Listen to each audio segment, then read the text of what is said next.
Hey, what is up YouTube? This is the Merman Master coming to you guys from Team Time Riders YouTube channel today. Apologize about my voice. I'm a little bit sick. Just woke up, but I wanted to make this video to get it out for you guys. A lot of people have requested a video like this. And so I wanted to also take this opportunity to try out a brand new format as well for recording. As you guys know, people have been asking about my no charge Sylvan and the combos that you can do in this deck.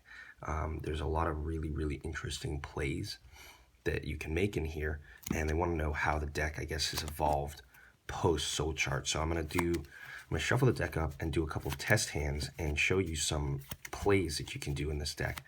Really interesting stuff. And without further ado, guys, let's get started. I'll put this over here. I'm gonna draw our first 5-card hand. So as you guys can see here, right away, we instantly have a multitude of different plays that we can make. Sorry about that, guys. Still getting used to the formatting of this, but we have a multitude of plays we can make here. Starting first and foremost out, I think the most important thing is cards that can be used first turn. So we want to put that away, right? We have Symbols of Heritage, and we have Super Solar Nutrient, as well as Sylvan Peacekeeper. So this is actually super important because Super Solar Nutrient plus Sylvan Peacekeeper is a Lone Fire Blossom. Very like good at just grabbing the card out of the deck, and then of course once you have the Lone Fire out of the deck, you know, better plays can happen. This one over here can only be done when you have 3 of the same monster with the same name in your graveyard. Then you can reborn one, kind of like Premature Burial out of the graveyard. But since we actually drew Lone Fire itself, we'd have to normal summon Lone Fire first, which would probably be the best play. And then you grab your other 2 Lone Fire Blossoms out of the deck and send them to the graveyard.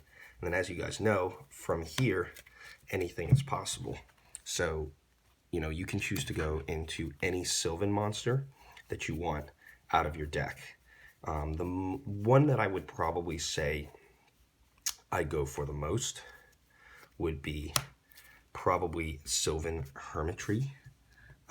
You can make like a really good play with this card. Of course, you can go for Spore. You can go for any of your tuner monsters.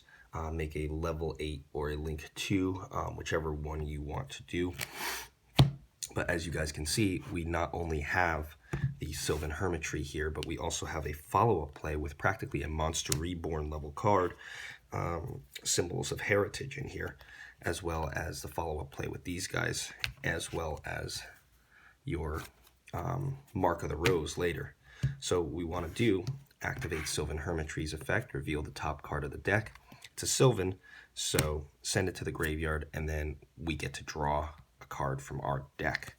So, you know, usually that might not happen, but as you guys can see here, we have 4 cards, and we've barely wasted any kind of stuff here. And so then when Sylvan Guardy Oak is milled, you can select and put a plant on the top of your deck if you wanted.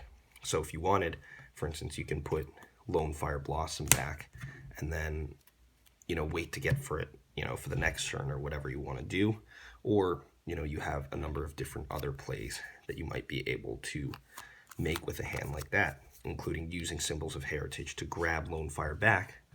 Of course, before you put one on the top of the deck, but you could grab Lone Fire back and then tribute Lone Fire again to grab something else out of your deck. Either it's Sylvan Hermitry, you could grab, you know, a lot of people like to go for Princess Sprout, or you could go for Sage Koya, or something that you just want like at that moment. Like if you go for Copy Plant, for instance, Copy Plant can also make a rank 8 and then have itself in the graveyard for use at a later point. So there's a ton of options, as you guys can see. A lot of players would decide at this point, you know, maybe to run like a 1-for-1, for instance, to continue to get like more stuff out of the deck. As I said, I'm still doing a lot of testing on what ratios I think are good, but you know, with hand size limits and the amount of effort that you have to expend to get stuff on the board in this deck in 2019, there are more issues. So I'm gonna go for another test hand here. Let's see what we got.